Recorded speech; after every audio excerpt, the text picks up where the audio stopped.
Dalawang beses siya nabugbog. Ay, binugbog po? Bakit? Binuli siya. Pero hindi niya kasi sinasabi sa amin. Kulit na namin nalalaman na nabugbog na siya kasi ayaw niya rin magkaproblema kami.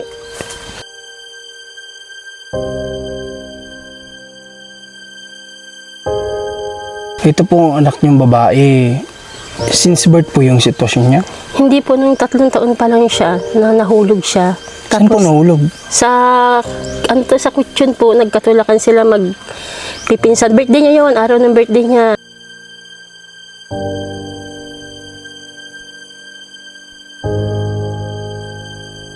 Bali, 8 days siyang comatose.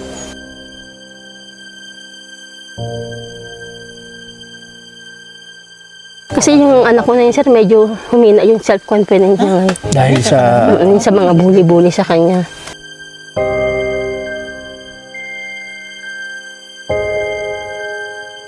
Sila na nga lang nagbibigay lakas sa amin, sir, yung mga anak namin eh. Ano na lang nagpapalakas ang loob mo para pumasok sa trabaho? Kahit alam mong mahirap. Mga anak. Mga anak mo. Kasi natuso sila mag-aaral. Kasi sir, Okay lang po yun. Basta, talagang problema kami sa gamot niya. ayun, yung gamot pa pala niya. Kasi nagamit ko yung pera ko dun sa paglakad-lakad ng operation ng anak ko kasi yung isang bukol niya kasi pumutok, sir.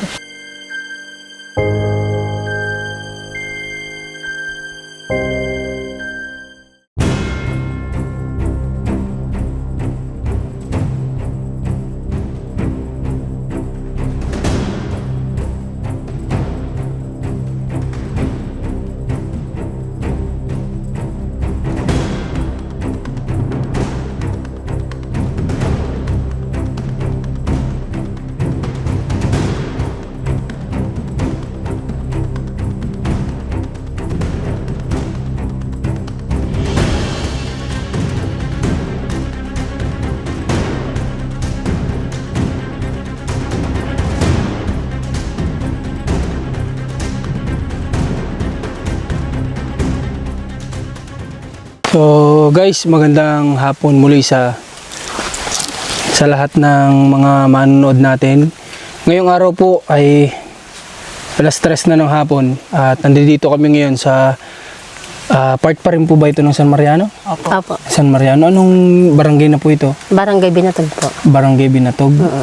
Okay. So dito sa kinatatayuan ng bahay nila, ano pong pangalan niyo pala na? Jean Galot po. Si Nanay Jean, siya po. Si Regine Clyde, tapos yung asawa ko si Reynaldo. Si Tatay Reynaldo. Okay. So dito po ba sa area na ito, ano po yan, mga kamag-anak niyo pa yung... Opo, bali magkakapatid po sila dito na magkakapit bahay. Dito po, Nanay Jean? Opo. Jill? Jean po, Jean. Jean. Ano po ang pangunahing hanap buhay ninyo ni Tatay dito? Ako po, nagtatrabaho po ko sa barangay bilang barangay health worker. Tapos yung asawa ko po nakikipatpat po siya ng unas, gano'n.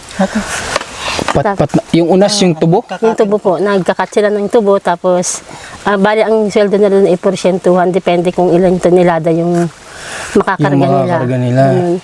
Sa kadalasan na kinikita ni Tatay, magkano naman yung inaabot ng kita niya? Ano ba yan? Arawan? Lingguhan? Lingguhan naman po ang sahod nila, pero depende yun din sa kung ano makarga nila. Pinakamalaki na pong ano nila sa isang linggo, 2-4, gano'n. Isang linggo yun? Opo. Paano yun? Babudgetin nyo naman ng isang linggo na naman? Opo, binabudgetan sa isang linggo yun. Ilan pang anak nyo ba, Nanay Jean? Dahil 3 po sila. Yung 2 po nag-aaral din sa kapatid ko. Sino nagpapaaral? Kami rin po, pero tinutulungan din ako ni ate ko kasi nga malayo kasi yung eskwelahan nila dito. Nilalakad lang kasi nila minsan 2 oras siya. Nilalakad nila hanggang dito, gabi na sila nakakarating. Ganun tapos. Di, ibig sabihin, Nanay Jean, hiwalay sa iyo yung mga anak mo? Hindi sila Opo, dito ngayong taon umuwi? na ito. Hindi sila dito uwian sa bahay mo, ano? Hindi na po. Kasi naawa kami sa kanila kasi minsan kasi yung panganay kong isa 2 beses siya nabugbog. Ay, binugbog po? Bakit? Binuli siya. Pero hindi niya kasi sinasabi sa amin. Kulit na namin nalalaman na nabugbog na siya kasi ayaw niya rin magkaproblema kami. Halos 3 beses yata Ibig sabihin nalalaman po, namin na Nanay Jean, nabubuli siya. ibig sabihin po, Nanay Jean, pauwi siya dito? Na ginagawa sa kanya yung ganun? Hindi naman niya sinabi kung pauwi na siya. O papasok, basta tinutukso kasi marami siyang bukol, sir. Ay, pati yung anak mo? Parang sa asawa ko, marami rin siya mga bukol-bukol. Tinutokso siya. Dito siya bukol-bukol, ganon. Tapos binugbog siya. Siyempre, lumaban na siya, nakipagtalo na rin siya, kasi nga lagi siyang ginaganon.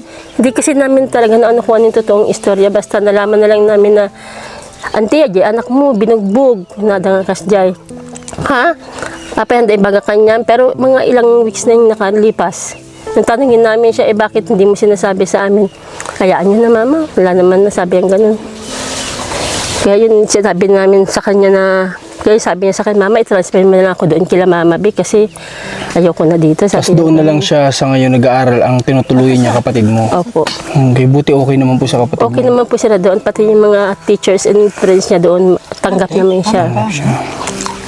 Nay, iba lang po ako. Ito po ang anak niyong babae. Since birth po yung sitwasyon niya? Hindi po, nung 3 taon pa lang siya, na nahulog siya. Saan po nahulog? Sa Kutsyon po, nagkatulakan sila magpipinsan. Birthday niya yon, araw ng birthday niya. O tapos, ano po Kasalukuyan kami nag-ano para sa birthday niya, naghahanda. Tapos, nag-burn out kasi yun, sir. Ang matatanda ko, nag-burn out yun. Bigla silang nagkatulakan. Ngayon sumigaw yung pampinsan niya. 3 years old pa lang siya noon. Tita, si Clyde nahulog. Sabi niya ganun. Ditakbuhan naman kami. Yun, pag ano namin sa kanya, nakaganyan na siya. Wala na siyang malay. Tapos binuhat siya ng asawa ko yun. Inanuhan nila yung binuhat siya. Sumuka siya, lakay. Sumuka siya ng sumuka. Tapos yun, sabi na, ihanda nyo, talhin nyo na sa ospital, sabi ng kapatid yung kuya ko. Pero nandoon kami na sa Manila, nagbabakasyon kami na sa Manila. Ihanda nyo, dadali na natin sa Jose Reyes, sabi nila. Kaya yun, inano namin. Pero pagdating doon sa tricycle, kasi hindi namin alam na hindi pala pwedeng patulugin yung na-accident, nung bago pangulo. Dapat, Hinayaan namin siya matulog kasi napagod siya ng iyak.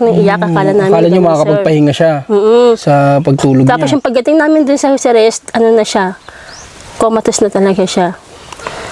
Bali, 8 days siyang comatose. Pero po, nanay, itong pinakita niyo sa akin na bukol sa likod niya, yan po since birth yan.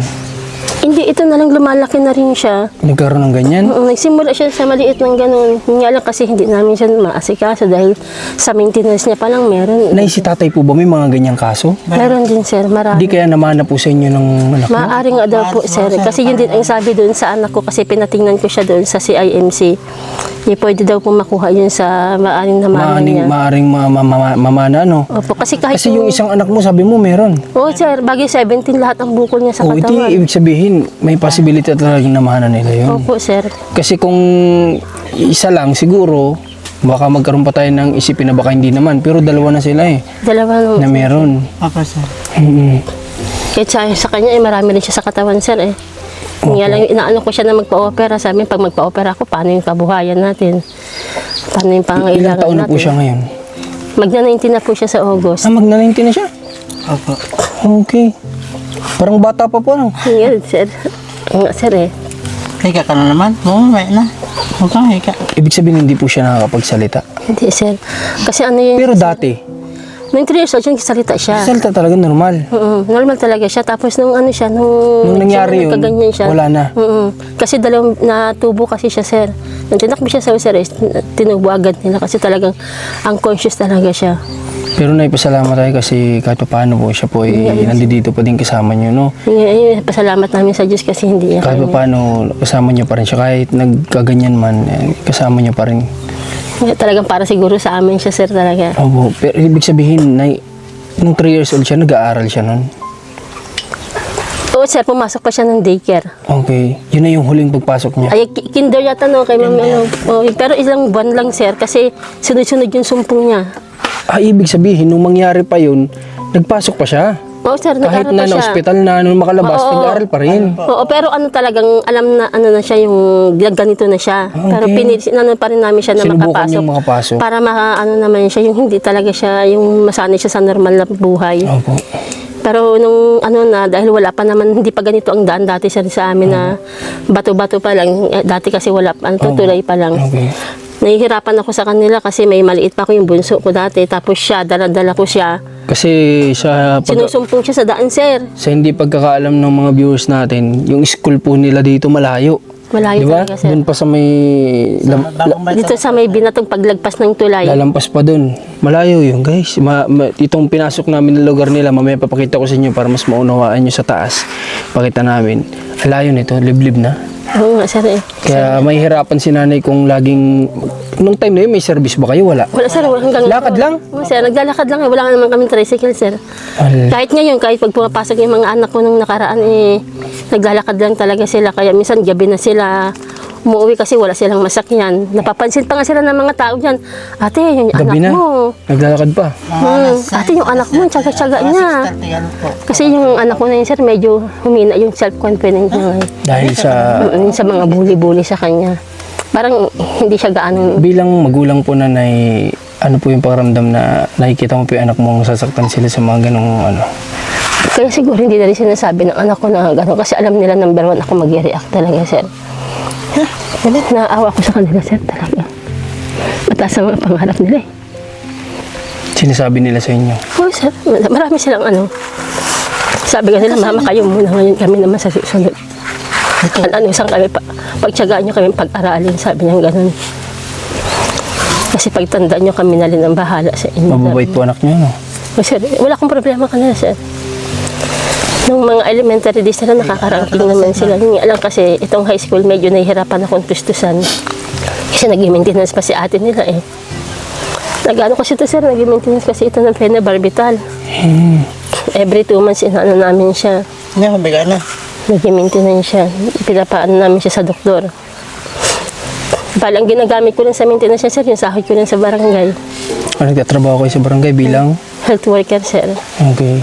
Kapag yung sahod ko, yun, iniipit ko para sa kanya. O ganun kinikita mo doon, nanay? Malaki naman pang namin ngayon, sir. May Kahit sahod paano? naman po kami 4,000 quarterly. Gada buwan yun?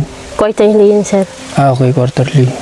Kahit paano, yun na lang nagagamit mo para sa maintenance niya. Oo, sir. Then yung kay tatay na kinikitang 2 plus gada linggo, Yun na yun lang, naman yung sir. paiikutin niyo para sa pagkain. Yun na lang si nanay. Kaya nagtatanim-tanim na lang ako ng mga Naiyak si tatay, ba't naiyak kay tay? Wala po. Naawa ka sa anak mo? Kaya na ko pa napansin si tatay, naiyak. Sayang lang, Nay. Sana kahit paano makarecover si ano no, para makapasok din siya ulit. Pero sinabihan na kami ng doktor, sir. Wala na daw. Lifetime na raw siyang ganyan. Lifetime daw. Kasi hindi namin siya maiwan. Hindi kami makatrabaho ng sabay. Kailangan pag duty ko, absent pa siya sa pagpatpad niya sa pag ano niya ng unas. Para makapag-duty ako kasi wala magbantay sa kanya. Kasi pag ano namin yung baka sumpungin siya, ganun. Nay, nung mga panahon po na nag-aaral itong mga anak mo lahat, itong siya, tas yung dalawa, kadalasan ano yung ano nila, umuwi ba sila ng tanghali? Hindi na, doon na. Hindi, sir, nung nag-aaral kasi ito, yung bunso ko, hindi pa siya nag-aaral. Kasi ito kinder, tapos yung sumunod sa kanya, daycare pa lang nun. Ay, ang ibig sabihin yung dalawang nag-aaral, ano mas panganay pa ito? Ito, sir, ang panganay ko. Ah, okay. Mas bata pa pala sa kanya. Akala ko sir. kuya niya, yung mga nag-aaral. Hindi, sir, siya ang panganay ko. Okay, siya. Bali, yun na lang ang kaalalay namin. Pag bakasyon, yun ang kaalalay nila. Nakikitandan sila, ganun. Kahit itong nakaraang bakasyon, tumulong sila kay Papa. Ito yung bunso namin, nakipatpat din siya ng tubo para makaipon siya ng pang-school supply nila. Sila na nagpo-provide ng school supply, no? Sabi nga nila, tulungan ka namin, Papa, kami ng baan sa school supply. Sabi niya, ganun ikaw na lang sa pagkain natin. Tapos kuha ka tayo. Tutulungan hindi ko problema yung mga anak ko, sir. Walang Diyos. Ibig sabihin, napalaki niyo po sila ng maayos. Ibig sabihin lang po noon. At saka, ito si tatay at least, kahit ganito po yung dinadanas niyo, hindi kanya sinusukuan, hindi niya sinusukuan yung mga anak niyo, nandiyan pa rin, Hindi, di ba? sir. Paras naman kayo. Oo, sir, talagang lalo na ito, sir. Masyadong maano dito sila yung asawa. Anong naramdaman mo na nung nakita mong, nung sinabi ng doktor na wala na talaga ganyan? Nasa ko na. Ano ako, sir, talagang ang sakit sa dibdib, ganun na. Sabi na lang, tinanong ko niya, sir, sabi ko kung ganun sa doktor, kung gagaling pa po ba siya. Lifetime na yung gamit niya, nanay. Sabi ko ganun, hindi ko masabi na gagaling ka siya. Pero ang inaano lang namin, talagang habang buhay na niyang gamit niya, nanay. Kasi the more na nagsisisure siya, lalong lumiliit daw ang utak niya. may time pa na sinasabi na magpasalamat na lang kami at kasama namin siya. Ganun. Samantalahin na namin kung ano yung mga dapat sa kanya habang kasama namin siya. Sila na nga lang nagbibigay lakas sa amin, sir, yung mga anak namin eh. Kapag po kayo ni tatay, ano na pag-uusapan nyo tungkol para sa mga anak ninyo? Madalas nyo na pag-uusapan para sa plano nyo para sa mga anak? Wala, mapatapos ko yung dalawa, sir. Kahit yung dalawa, sir, sabi nila eh, makatapos sana pagtyagaan nyo kami, mamang pag-aralin, sabi nila. Buti nga ma. Kayo muna ngayon, kami naman sa susunod, sabi nila. Huwag kayo mag-alala, mama, mag-aaral kami mabuti. Sabi niya, hindi man kami nakaka-with honor, pero mag-aaral kami mabuti. Sana makapagtapos po yung mga anak nyo para... So, sir, kahit nga yung grade 12 ko, sir, ang sabi niya, magtitest na lang ako ngayon, mama, mag-welding na ako para makapagtrabaho agad ako. Hindi ko nakukuha ng 4 na taon. Gusto niyo makapagtrabaho agad para makatulong agad, ano? Sir, Yung naisip ng anak niyo. Yan talaga, sir, kahit sa bakasyon, kada bakasyon, tumutulong talaga sila sa amin. Inaano nila, kung may duty man ako, sila yung nag-aano kay ate nila, nag-aalaga.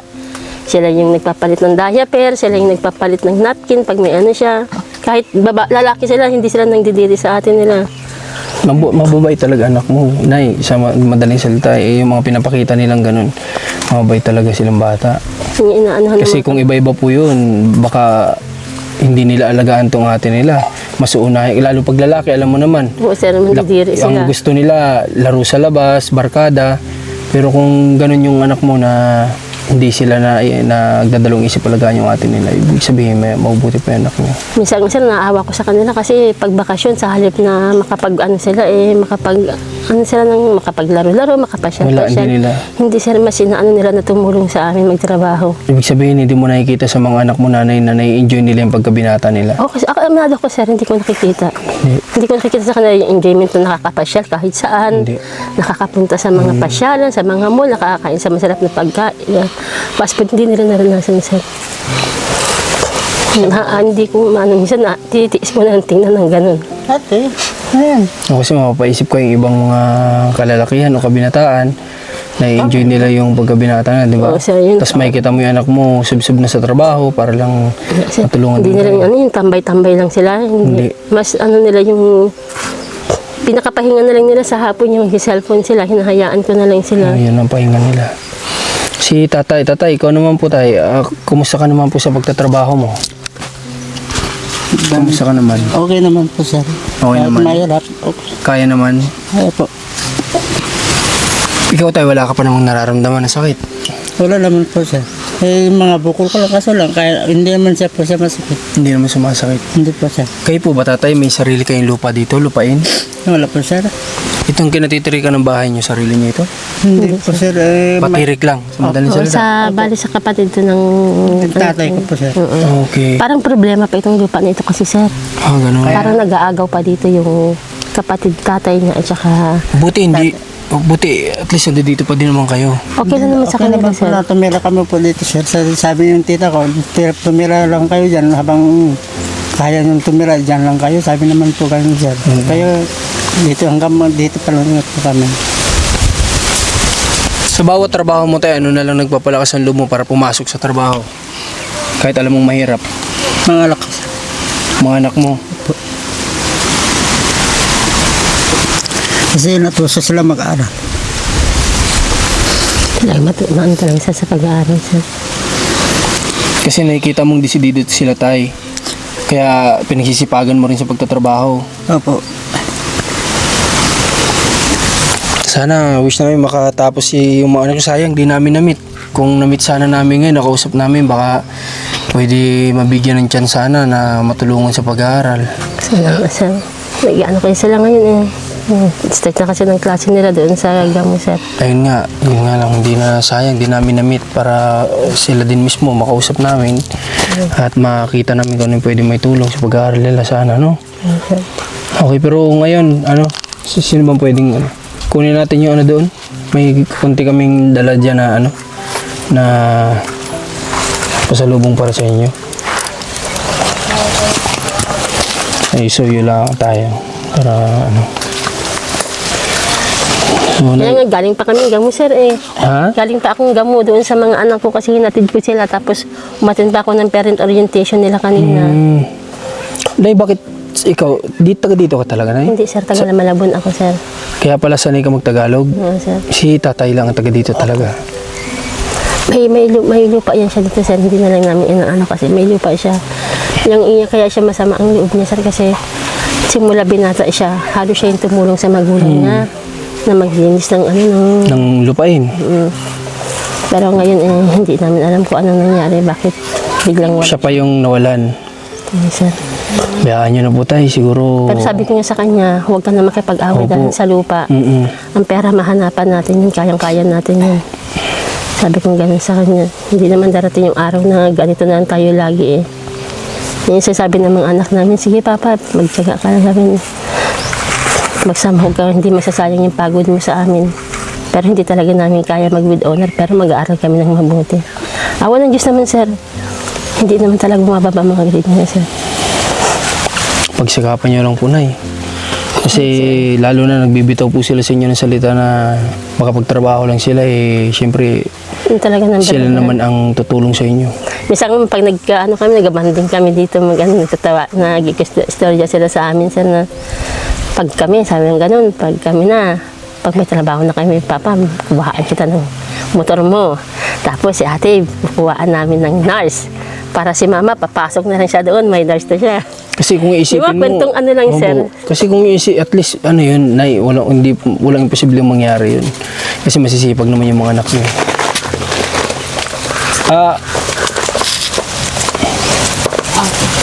Dito, Ron.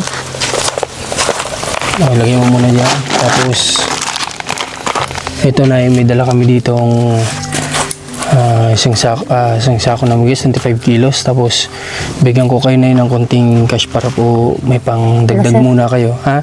Sa pang ano niya. Hello, sir. Di po, okay lang po na. Konting blessing lang para ano. Sana nga, hanggat nandito po kami, yung mga sponsor namin, matulungan din tayo. Ito na, hawakan niyo po muna ito. Hello, sir. Sige na po, pandagdag niyo sa panggastos niyo dito at si tatay, di ko alam kung ngayon may... Ang laki naman, sir. Hindi po, okay lang, maliit lang po yan, Nay. Konting blessing lang. Malay niyo, Nay, hanggat nandito kami, makabalik pa kami dito at makapag-abot pa kami sa inyo ng tulong. Kahit pa paano, pwede mong bigyan ng allowance yung anak mo. Yes, sir. Ha? Maraming sir. Wala ka naman, Nay. Thank you so much, sir. Okay lang po yun. Basta, Talagang problema kami sa gamot niya. ayun, yung gamot pa pala niya. Kasi nagamit ko yung pera ko dun sa paglakad-lakad ng operation ng anak ko kasi yung isang bukol niya kasi pumutok, sir. Ay, pumutok po. Yung isang sis niya kasi pumutok. Siyempre, inaano namin kailangan talaga siyang tanggalin. Kasi bali sa ulo niya, sir, pito yung bukol niya sa ulo. Pares ba yung dalawa meron? Wala, sir. Yung Yung isa lang talaga? Yung sumunod sa kanya. Yung sinasama 17 yung ano niya? Oo, sir. Yun lang Bukol niya, naman. pati sa ulo meron? Oo, sir. Bali pito sa ulo niya. Tapos sa katawan niya, sir, maraming kalat-kalat. Yun yung nag-aaral? Yun, sir. Dalawa sila nag-aaral, sir. Yun ang grade 12 ko, sir. Kailangan siyang operahan, Oo, sir. maoperahan. Nailakad ko naman na, sir. Yung ano niya. Nailakad. Naka-schedule na? Schedule na siya sa 26, sa June 26. Sana maging successful yung operation, para magtuloy-tuloy. Kaya nga, sir. Kasi nahingan na ano ko sa kanya, ano na siya ng bullet, tapos humihina na yung self-confidence niya. Grabe naman. Ganyan yung mahirap kasi guys, kapag yung mga kabataan, imbis kaibiganin para magkaroon ng confident yung tao, lalo pang dinadown. Kaya yung minsan nagiging rason para tumigil sa pag-aaral yung mga bata. Ang dami na naming nag-experience sa ganyan sa Bicol na binubuli yung mga bata hanggang sa ayaw na pumasok talaga, kahit pilitin ayaw na. Kasi nga, lagi silang binubuli, ganyan, mahirap, ganito, ganyan. Yun lang yung hindi kayang kontrolin ng mga guro kasi sa paaralan. No? Kaya yung sabi ng mga teachers, pag sa loob ng school, kaya namin. Kaya, pero paglabas na kasi, Nangyayari kayo, sir, sa labas. Pag sa labas na siya, yung pinagtutulungan na siya.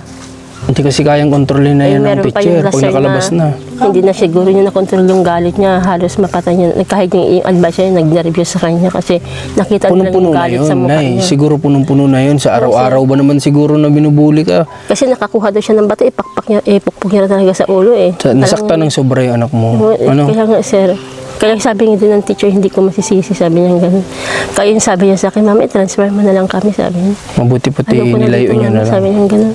Thankful na rin ako, sir, sa school niya ngayon. Okay, okay. Dami niyang barkada, sir. Maganda po. Maganda. Sila pa yung nagkakari sa kanya.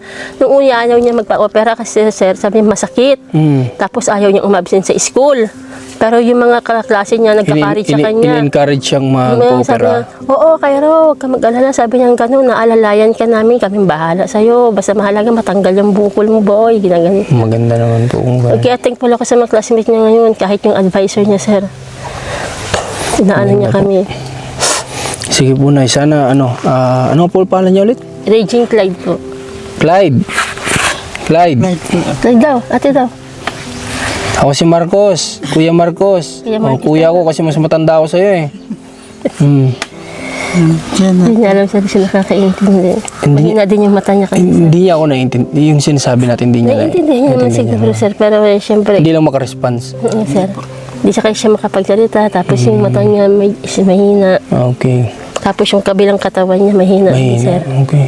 Asan mo? Nay, sobrang init ngayon ng panahon. Paano po siya dyan sa ano nyo? Dito siya sa duyan, sir. Diyan kami dalawa. Okay, maigi. Kasi kung dito na yero, ang baba, mainit. Sir, ito pa ang bahay na. Kaya nga po. So guys, para maunawaan din natin, pakita natin yung bahay nila nanay. Nay, okay lang po ba? Nay, pakita natin yung tahanan niya. Okay lang, sir. Okay.